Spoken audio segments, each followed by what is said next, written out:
we find this moment towards the end of the Kishkindha Kanda, where what has happened is Sugriva has dispatched 4 sets of Vanaras to north, south, east, west across the different parts to find Sita. These are all search parties.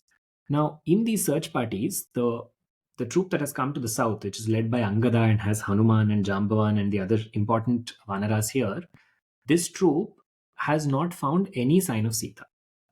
So they are getting a little angsty as well about it because they know that they have a timeline to go back. Sugriva gives them 1 month. They go back. I mean, they've not yet gone back. They're waiting. They're trying to see, okay, they have some larger clues that suggest where she might be, but there's nothing concrete enough to go ahead. Now it is at this point when they're sitting not too far from the shore, but not at the shore.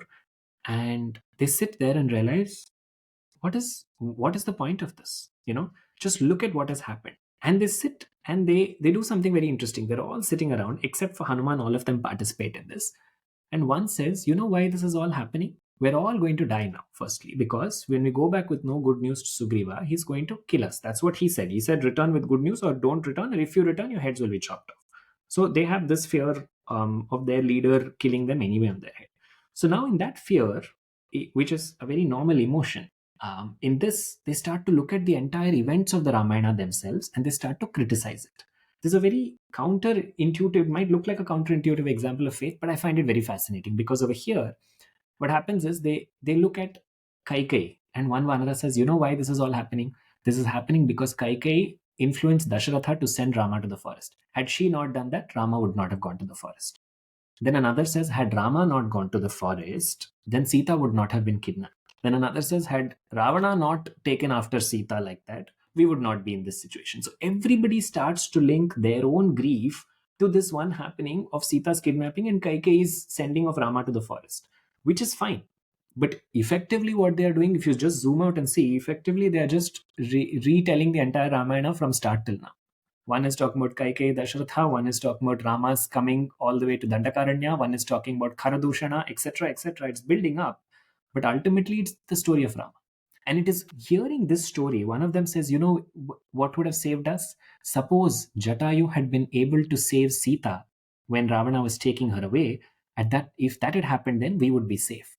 When they said this, all of a sudden, in next to them, very close to where they are seated, is where there's an old dried branch, and there's a vulture who can barely move. That vulture hears the word Jatayu and he screams and he says, "Who said my brother's name?" This vulture is none other than Sampati. Sampati is the brother of Jatayu. He wasn't paying any attention to the Vanaras at all. But the second he heard the name Jatayu, he came and said, "What is this?" So then they related the whole story to him. He says, "Oh, so Jatayu is my brother, but you were looking for Ravana. I know where Ravana lives. He's on the other side of the shore. He's in Lanka. Go there."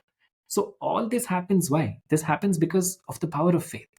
Even in their despair, even though it is criticizing Rama, they're not criticizing Rama, they're criticizing the circumstances that have led to it.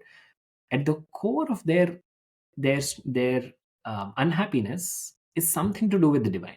So the faith here is shown as a very indirect example, saying even if you are criticizing the divine, even if you're criticizing circumstances that have led you, you have not left go of your faith. If you've not let go of your faith, your way ahead is shown. So their way ahead is shown actually in some senses because they complain. That's how Sampati points towards Lanka, and that's how that troop eventually sends Hanuman over there.